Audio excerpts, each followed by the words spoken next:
Civil engineer ka dito at civil engineer ka dyan, maganda naman ang trabaho mo dyan sa Qatar. And I'm sure maganda ang kinikita mo dyan. What made you decide na pumasok pa sa forex trading? Siyempre, kakaedad na tayo. In the end naman, hindi habang buhay kasi na empleyado. Hindi naman pwedeng ganun, lalo na kung nasa ibang bansa. So,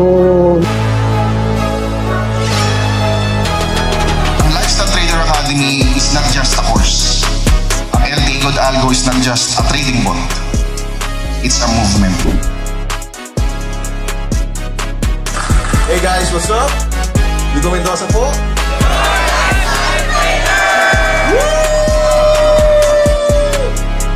Hey guys, what's up? Nico Mendoza po, your lifestyle trader. And welcome sa ating pilot episode ng LTA Breakout OFW Edition. Kung saan dito ay i-interviewin natin, makikipagkwentuhan tayo sa mga OFW na pumasok sa mundo ng trading. At malalaman natin ano yung mga pinagdaanan nila, bakit nila pinasok to, ano yung ginagawa nila, at kung ano-ano pa. So ano pang hinihintay natin? Sa ating pilot episode, isang OFW from Qatar ang ating mga kausap. Let's all welcome EDM. EDM, what's up? Welcome sa ating LTA Breakout OFW Stories. Congratulations, ikaw ang pinakauna nating guest sa ating show. Kamusta bro? Ayos, coach. Salamat at ako ang nakakauna. Okay, nasa bansa ka pala ngayon, bro? Grateful din. Malaking pribilegyo ito sa akin. Yes, nasa ngayon, nasa Qatar ako. Qatar. Ilang years ka na dyan? Kasi Qatar, coach. Halos 13 years, 14. Wow, 14 years. 14 years. So 14 years, grabe anong trabaho mo dyan bro? Para sa mga nanonood sa atin, magkaroon sila ng idea kung anong ginagawa ni EDM sa Qatar. Civil engineer. Pero ang naging specialization ko na talaga is quantity surveyor. So more on contracts. Sa mga OFW na nasa construction, alam na nila kagad yan. Ibig sabihin nun. Pagka sinabing quantity surveyor, medyo more on calculation quantities. So magaling ka pala sa math, no? Magaling ka sa numbers. Medyo, coach. Medyo. Kasi, actually, registered civil engineer ako dyan sa atin. Pati dito. Nice. So since magaling ka sa numbers, naging advantage ba yan para sa'yo, bro, sa pagpasok mo sa trading? Advantage ba yung magaling sa numbers? Medyo. Kasi makukuha mo kaagad yung mga calculation, yung mga estimate, saka yung mga pips, mga ganyan. Mas madali mong parang makukuha kung paano makompute yung lot size, saka yung expected na profit. Mas madali mo siyang ma-analyze din. Nice. So bro, since civil engineer ka dito at civil engineer ka dyan, maganda naman ang trabaho mo dyan sa Qatar, and I'm sure maganda ang kinikita mo dyan. What made you decide na pumasok pa sa forex trading? Like additional income? Bakit ginawa mo pa yon? Ano ba yung parang nag-push sa'yo para pasukin yung industriya ng trading? Coach, may history yan. Kasi syempre, kakaedad na tayo. Tapos, in the end naman, hindi habang buhay kasi na empleyado. Hindi naman pwedeng ganun. Lalo na kung nasa ibang bansa. So, naghanap-hanap ng mga investment at sa kinasamaang palad, meron kaming napasok last year na ang front niya is trading din, forex din. So ngayon, dahil nga wala kaming alam doon, parang nag-risk talaga kami. Ang mahirap kasi doon, parang magbibigay ka nga ng pera, tapos parang sila yung may control Pero ang forex to, alam naming risky, pero dahil nga nag-iisip na kami ng mga investment kasi nagkakaedad na nga, tsaka pag nag-retire, at least tuloy-tuloy yung cash flow. Yun, nadali kami, coach. Tapos, yung nadali kami, pinag-aralan ko, sabi ko, actually, kahit kung hindi pa kami, nagpo-profit pa kami nung umpisa, is inihahabilin natin yung pera dito. Bakit kaya hindi aralin ko na lang tong trading na to? Kasi, bakit ko pa sa kanila ihahabilin kung ako na lang mismo ang gagawa? Hanggang sa nadali kami, tapos, doon ako nagpursige. Aralin talaga yung trading. Then, yun, nag-search ako sa YouTube. Nakita kita, coach. Sa YouTube mo pala ako yung una nakita. Yes, coach. Nakita kita sa YouTube. Yung video mo sa Balisin ba yun? Tapos, nag-search pa ako yung sa tutorial ng OKX. Tapos, minessage ka agad kita. Tapos, pina-attend mo ako ng webinar. Yun, the rest is history, coach. Sa webinar nagsimula. Okay. So, nung inaaral mo na yung trading, bro, ano yung mga parang, ano yung pinaka-challenging part ng pag-aaral ng trading sa tingin mo? Sa experience mo? Ang pinaka-challenging part is yung looking for the right person. Yun ang medyo challenging. Kasi ang daming available sa YouTube. Ang dami mong makikilala. Meron pa akong mga pinalo na ibang lahi. Tapos, yun ang challenging. Kasi hindi mo rin masasabi kahit ikaw, coach nung minessage kita, medyo may risk pa rin. Kasi hindi naman kita kilala Tama. Hindi ko pa nasa-search yung ano mo, yung profile mo. Hindi pa. As in, nag-ano lang talaga ako na nagtiwala lang ako na parang okay to si coach siya. Sabi ko, mukhang natural, mukhang namang hindi scammy. Parang ganun, coach. Yun ang challenging. Kasi, walang kasiguruhan na mapupunta ka sa tamang tao. Kailan mo nga pala sinimulang parang aralin itong trading? October 2024. October 2024. So, since parang ako yung pinakauna mong nahanap nga sa YouTube, so technically, ako yung pinakauna mong trading coach. Tama, coach. Okay. Kayo talaga. At saka nag-call na ako kaagad basta nung pina-attend mo ako ng webinar, sabi ko, eto na to, mag-aaral na ako. Pero sugal pa rin yun. Kasi hindi nga kita kilala, coach. Hindi pa kita na-observe lahat ng videos mo. Umattend ako ng webinar, nagtiwala. Naswertihan. Yes, actually, maraming makaka-relate sa'yo dyan, bro. No? Kasi until now, may mga ilang nag-message sa akin and then humihingi pa rin ng mga verification kung ako ba talaga yung kausap nila. Kaya minsan sinasabi ko, attend ka ng webinar, tapos mag-comment ka doon, isa-shoutout kita para malaman mong ako talaga yung kachat mo. Kasi hindi na ako nakikipag-video call ngayon kasi nga pwedeng magamit yung call ko para makapang-scam Gets mo, di ba? Alam mo naman yung AI ngayon, di ba? So, pwede na lang i-record yung video call namin at pwedeng magamit niya yun sa ibang mga... I'm not saying na yung kausap ko may manloloko, pero nag-iingat lang din, di ba? So, kaya ang ginagawa ko sa mga umatin ng webinar, ayun, di ba? Sinasabi ko rin doon, ano yung mga next steps kung gusto mong magpatuloy sa trading at kung gusto mong maging parte ng trading community ko or ng course ko or ng LTA Good Algo. So bro, ikaw, since na nag-go ka kagad after nung webinar, tama ba? After the webinar, nag-go ka kagad, nag-take action ka kagad? Yes, coach. Webinar all in. Yun. Power. Kagad. All in. Panalo. Okay. So, since nag-all in ka kagad, no, kamusta naman so far? Hindi ka naman dismaya sa mga tinuro ko or happy ka naman sa naging journey mo sa Lifestyle Trader Academy? Happy ako, coach, saka grateful. Kasi parang nabuhayan ka ng loob. Alam mo yung parang meron ka kasi ng another option na pwede kang kumita. Tsatsagain mo lang, tapos pag-aaralan mo lang. Talagang masaya-masaya ako. Yes. But bukod sa saya, bro, syempre, alam naman natin ang trading, meron pa rin niyang kakambal na talo. So during the times na syempre natatalo tayo whether sa manual trading or basta sa trading per se, natatalo tayo ng pera. Paano mo hinaharap yung challenges? Meron ka bang support system?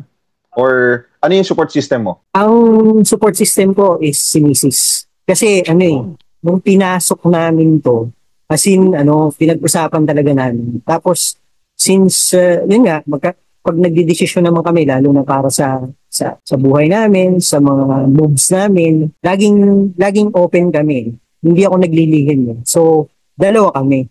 Tapos, dahil doon, napapag-usapan namin yung mga pros, cons, ganyan. Tapos, di ba, na-scam na nga kami. So, may pinagdaanan na kami. So, pinakamaganda talaga na yung pamilya mo, kasama mo. Kasi hindi mo kailangan magtago. Hindi mo kailangang magsinungaling. Kasi, open. So, gano'n namin hinaharap yun. Nandyan ba si Mrs.? Nandito si Mrs. Ayan, pakita mo naman sa video. Para ma-shoutout natin yan. Yan. Yes, nag-date kayong dalawa, ha? Oo, Ayos. syempre, coach. Yan ang kagandahan. May pang-date. Ayos. So hindi pa na nagkakalayo yung story natin, bro, no? Kasi di ba ako, na-scam din ako. Nang ganyan din, sa trading din, nag-invest din ako. Tapos, laki ng talo ko. After ko may scam, doon ako na-push na pag-aralan yung trading. And then, ito na ako ngayon. No? Magkasama na tayo. Isa na rin ako sa nagtuturo. Kaya nga, coach. Nagkakalayo ang kwento natin about sa trading. Pero syempre, nung ikaw na yung nag-handle ng pera mo, ikaw na yung nag-trade, syempre, kahit paano, natatalo ka, di ba? Kasi syempre, nagsisimula pa lang tayo eh. Natatalo ka, di ba? So, during the time na natatalo ka sa trading, na ikaw na yung gumagawa, hindi ka ba nagsisisi? Sa mga, ba't ko ba pinasok pa ulit to? Na-scam na nga ako, tapos kinatalo na naman ako. Paano mo ina-handle yung losses? Una, syempre, ang nilalagay lang namin talaga ng pera is yung extra. Kasi dun pa lang, parang may safety net na eh. Diba? At saka, kasi, maganda nga kasi, napasok ako kagad sa LTA community. So, yung mga reminder, mga paalala, mga pinagdaanan ng mga nauna, bobombahin ka na kagad eh.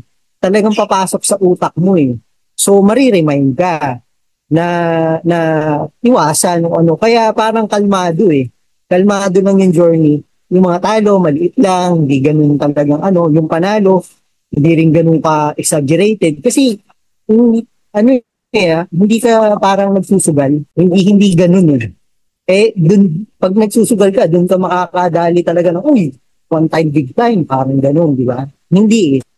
Ang kagandahan kasi sa akin, talaga, at saka grateful, napasok ako kagad sa isang magandang community ng trading. Yes, napaka-importante talaga na merong community at merong coach na nag-guide sa'yo, di ba? Kasi tulad ko nga nung nagsisimula ako sa trading, wala akong coach or wala akong mentor, puro lang ako YouTube, di ba? Research dito, panoorin ko yung turo ng gantong guru, palipat-lipat ako ng strategy, so walang solid na foundation. So ang kagandahan ngayon, nung nagsimula ka na, structured na yung pag-aaral mo. Kumbaga, step by step na. Walang shortcut, well-guided, may guidance, may community, may mga coaches na sumasagot ng mga tanong ninyo, 'di ba? So, in a way, yung mga bagay na mali na madadaanan nyo sana, yung ilan ay naiwasan nyo na, 'di ba? Meron ka bang trade na parang ito yung memorable trade para sa'yo? Meron ka bang ganong moment na parang ito yung pag tinanong ka mo sa trading mo, ito yung ikukwentong trade? It's either profit yan or loss. Kung meron ka natutunan, ano yung parang pinaka-breakthrough na naging trade mo? Like, for example, pag tinanong ka, anong masasabi mo sa trading? Coach, parang sa akin niya, kalmado lahat eh. Parang hindi siya exaggerated, pero ang sigurong memorable sa akin is yung consistent. Yung halos 3 weeks na dire-diretso, na consistent, yun memorable sa akin. Lalo na nung inopen kong nung inopen yung ating Telegram na channel para sa manual trading. Kasi doon nagtutuloy-tuloy na eh. Pa 3 weeks na to, coach. So, yan. Sabi ko na consistency is the key talaga. So, nasa winning streak ka pala ngayon? Medyo, coach. Kaya nadagdagan yung interconnected ko eh. Ayos. Naalala ko before, parang na-mention mo sa group chat na parang minsan pag pinapagalitan ka or parang pinapagalitan ka ng boss o may pinapagawa sa'yo, minsan gusto mong sagutin. Kumbaga parang okay lang mo walang trabaho dahil meron ka naman trading. Minsan talagang pag okay yung trading natin, nararamdaman natin yung gano'n eh. Tama. Yung feeling na secured ka no matter what, di ba? Tama. Yung feeling na na hindi ka masisiro. Yung hindi ka yung talagang desperate na wala ka ng pag-asa sa buhay kasi nawala ka ng trabaho. Yung biglang ganun. Kasi yun ang disadvantage eh pagka nasa empleo ka.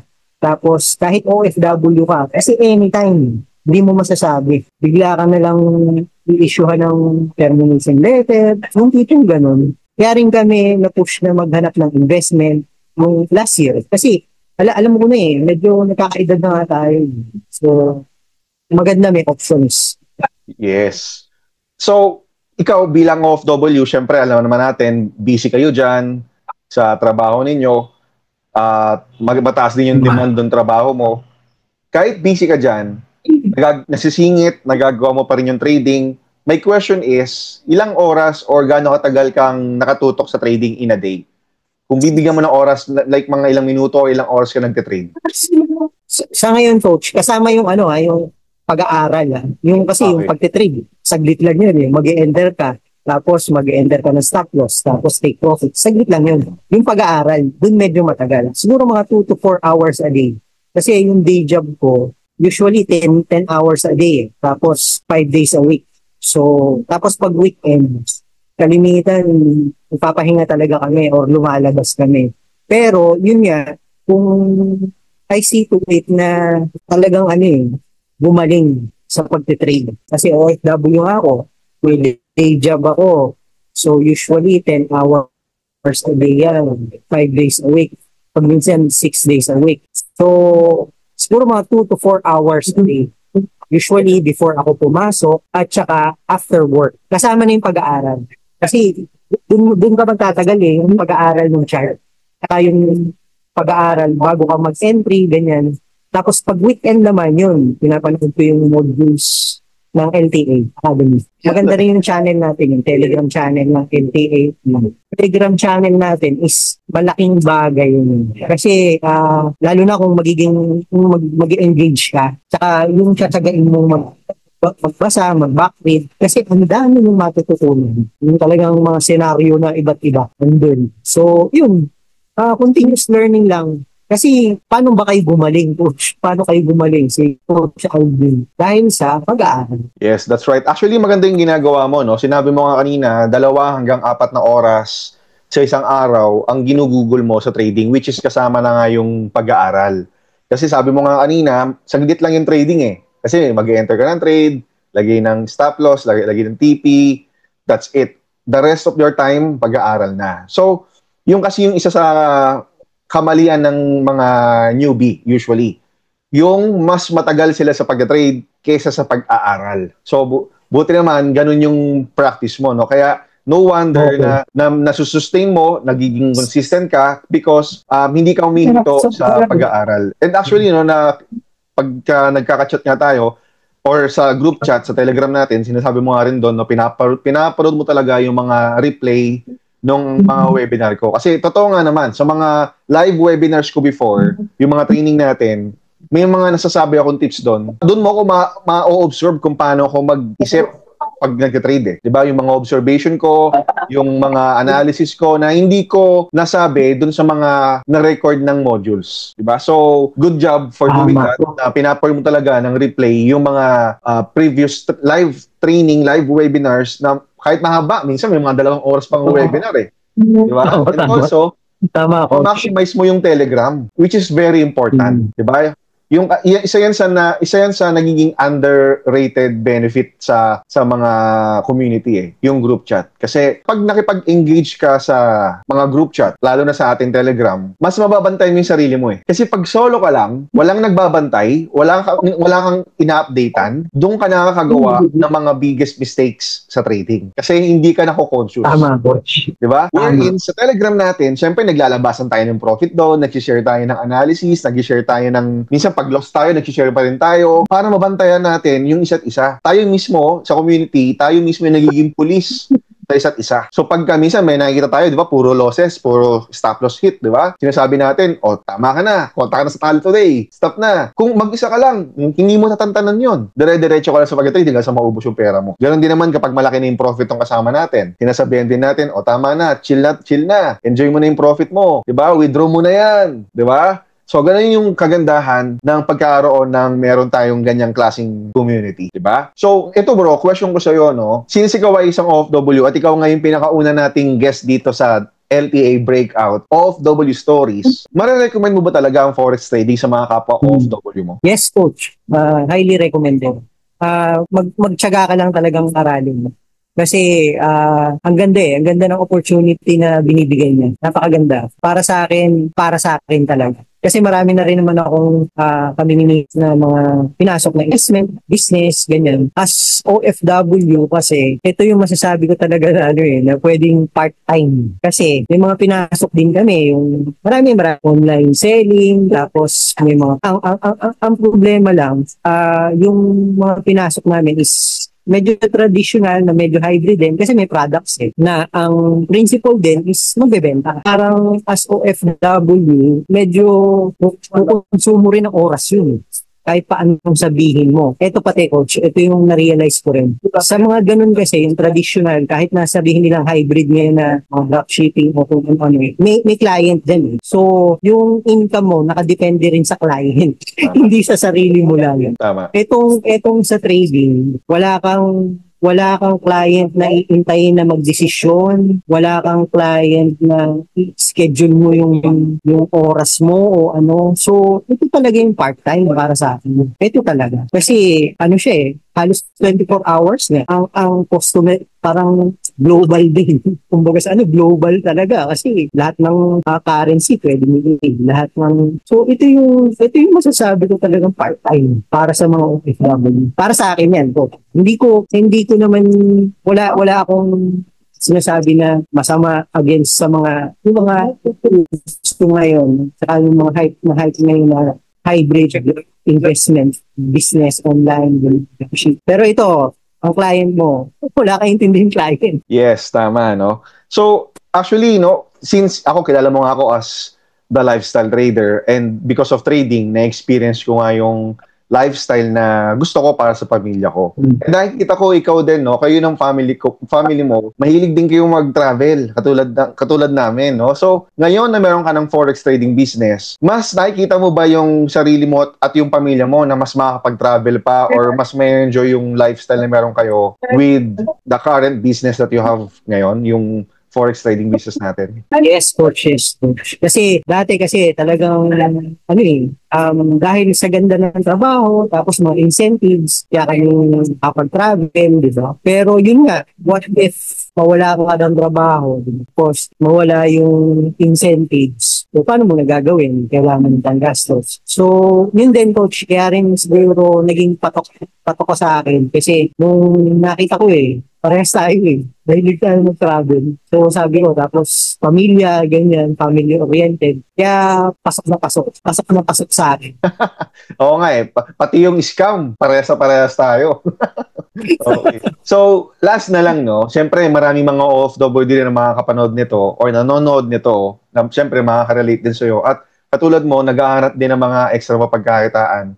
Kung papasukin nila yung trading, bro, ano yung mabibigay mong advice pag pinasok nila yung mundo ng trading? At ano yung marirecommend mo sa kanila? Okay, ganito. Una, sana makakuha rin kayo ng katulad ng coach na nakuha ko, si Coach Nico.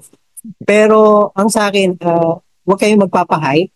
Lalo na, di ba, pinasok nila yung trading. Tapos, kumita kayo, biglaan. Tapos, ang bilis mo kumita. Marirealize nyo. Alam ni Coach yan, kasi nung nagsisimula ako, pinakita ko kagad kay Coach. Sabi ko, Coach, kinita ko ngayong araw na to. Parang pwede na ako mag-resign. Huwag kayong magpapahype sa ganun. Kasi, natsambahan ko na, na-realize ko kagad yun. Yun ang maganda. So, huwag kayong magpapahype, mag-invest kayo sa pag-aaral. Tapos, yun nga, hindi, kanya-kanya tayo ng taste So, para sa akin, okay sa akin yung style ni Coach. So, madali kong naintindihan yung lessons. So, kayong bahala. Hanapin niyo yung tamang coach para sa inyo. Pero, mag-invest kayo sa pag-aaral niyo. Tapos, kung meron yung offer na isingit ko na, Coach, kasi nung nag-all-in nga, meron na AI trading. Kaya nagkaroon ako ng chance na kumita agad. Kasi nag-all-in ako Nag-aaral ako, nag-avail ako ng AI trading. So okay din yun, which is passive. Pero yun nga, pwede ka rin matalo. Yung aming mga LPA algo. Yan yung AI trading ng LPA Academy. So all-in ako kasi na-realize ko yung una, pwede na akong kumita habang nag-aaral. Pero hindi ko iniwan yung pag-aaral. Kasi gusto ko rin maintindihan kung paano, ano nangyayari dun sa AI trading, which is matututunan mo yun sa academy. Hindi yung, wala lang, parang nag-avail ka lang ng parang robot na hindi mo naintindihan kung anong ginagawa. Pag kumikita, parang kontuwa ka, hype na hype ka. Pero pag natatalo, parang gusto mo lang isumpa. Yung tipong ganun. Eh, since ako, nag-aral din ako, naintindihan ko kung ano nangyari. Di ba? Kasi, kaya pala natalo kasi ganun. Ganito pala nila. So, yun ang advice ko sa mga OFW, lalo na yung hindi naman tapos yung extra pera nyo lang labas mo. Ano nga tayo maswerte rin yung mga OFW kasi not all, not 100%, pero most of us medyo may extra. So, imbis na gamitin mo sa akin mag-invest ka para sa future na pwedeng opportunity, parang business Tinrato ko kasi yung trading din na as negosyo. As negosyo talaga. Kaya rin parang excited ka kasi parang nagsimula ka ng business. Tapos, kahit maliit ang kita mo, pero parang sa negosyo nga, yung kumikita ka every week. Tapos, tratuhin mo siya ng negosyo. Wag sugal. Yun ang may papayo. Yes. Ayos. Napakagandang message, napakagandang advice, at napakagandang session para sa ating first episode ng LTA Breakout OFW Series. So again, brother, EDM, maraming salamat sa iyong pagbabahagi ng mga experiences mo, ng kwento mo, at ng advices mo sa mga nanonood sa ating ngayon. Okay? So, I'm looking forward na mas maging maganda pala. Welcome, Coach. Welcome. Trading. And of course, mas magkikita pa tayo in the future, di ba? In person, whether sa ibang bansa yan or sa Pilipinas. Yes, Coach. So, yes, Coach. Ayos. So, maraming salamat, EDM. So, I'll see you on our Lifestyle Trader Academy. Thank you rin. Thank you. Ayos. Ciao. Thank you, Coach. Thank you. Thank you. Ayos.